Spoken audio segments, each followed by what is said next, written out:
কৃপানদের বাড়ি বিয়ের কার্ড দিতে গেলে গীতাকে চরম অপমান করে কৃপান। হ্যাঁ বন্ধুরা, এমনটা দেখতে রয়েছে আমরা গীতা এলএলবি সিরিয়ালের আজকের পর্বে। গল্পের শুরুতে দেখতে যাবে গীতা তো চালাকি করে ঢুকে গেছে মুখার্জি বাড়িতে, আর মুখার্জি বাড়িতে এসে বনি মুখার্জি বলে তুমি কৃপানদের বাড়িতে বিয়ের কার্ড নিয়ে যাবে। গীতা তো এই কথাটা শুনে অবাক হয়ে যায়। প্রলয় মুখার্জি বলে কোনোদিনও এটা হতে পারে না, গীতা কোনোদিনও ওই কৃপানদের বাড়ি যাবে না বিয়ের কার্ড নিয়ে। তখনই অজিত মুখার্জি বলে গীতা যাবে, গীতায় বিয়ের কার্ড নিয়ে যাবে। তখনই সেখানে চলে আসে মেহেক, আর মেহেক এসে বলে আমি জানি গীতা বৌদি আমার কথা রাখবে, আমি যেটা বলবো সেই কথা আমার রাখবে গীতা বৌদি তুমি যাবে, তুমি কৃপানদের বাড়িতে গিয়ে বিয়ের নিমন্ত্রণ কার্ড দিয়ে আসবে।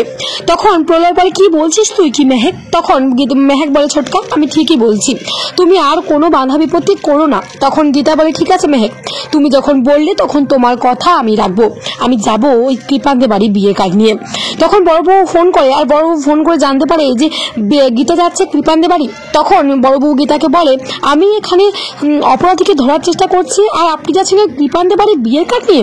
তখন গীতা বলে বড়বাবু আপনি কোনো চিন্তাই করবেন না, বিশ্বেশ্বর মণ্ডল কৃপান কিরণকান্তির কাছে যোগাযোগ রাখছে কিনা সেটাই আমাকে জানতে হবে। আপনি বরং বিশ্বেশ্বর মণ্ডলের মোবাইলে ট্র্যাক করুন, যাতে বিশ্বেশ্বর মণ্ডল কাকে ফোন করছে সেটা আপনি জানতে পারেন। গীতার কথা শুনে বড়বাবু তার কাজ শুরু করে দেয়। তারপরে বড়বাবু জানতে পারে যে বিশ্বেশ্বর মণ্ডল কৃপানের কিরণকান্তি ব্যানার্জির সাথে কথা বলছে। তারপরে বড়বাবু বিশ্বেশ্বর মণ্ডলের সমস্ত ফোনের রেকর্ডিংটা করে নেয়। ওই গীতা চলে গেছে কৃপানদের বাড়ি, আর কৃপানদের বাড়ি যাওয়া মাত্রই কৃপান্ত গীতাকে দেখে বলে তাহলে শেষ পর্যন্ত আমাদের বাড়িতে আসতেই হলো, আমার আর মেহেকের বিয়েটা মানতেই হলো। তাহলে কেন করলি তুই এরকম? তুই কি তোর মতন আরো কয়েকটা গীতা এলএলবি এলেও কোনো কিছু করতে পারবে না আমার। তখনই গীতা মনে মনে ভাবে বিয়েটা তো হবে ওই অঙ্কিতের সাথে মেহেকের, তুই কোনো মতে মেহেককে বিয়ে করতে পারবি না। কৃপান বলতে থাকে যে আমি ছোটবেলা থেকে যা চেয়েছি আমি তাই পেয়েছি, আমি চাই মেহেককে বিয়ে করব, আর সেটাই শেষ পর্যন্ত হয়েছে, আর সেটা তুইও মানছিস। তুই এত বাধা বিপত্তি করেও কোনো মতে আটকাতে পারলি না এই বিয়েটা।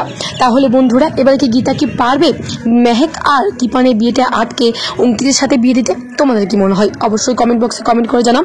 আর ভিডিওটি ভালো লাগে চ্যানেলকে সাবস্ক্রাইব করে পাশে থাকবেন, যাতে গীতা এলএলবি সিরিয়ালের পরবর্তী আপডেট আপনারা সবার প্রথম পেতে পারেন। ধন্যবাদ।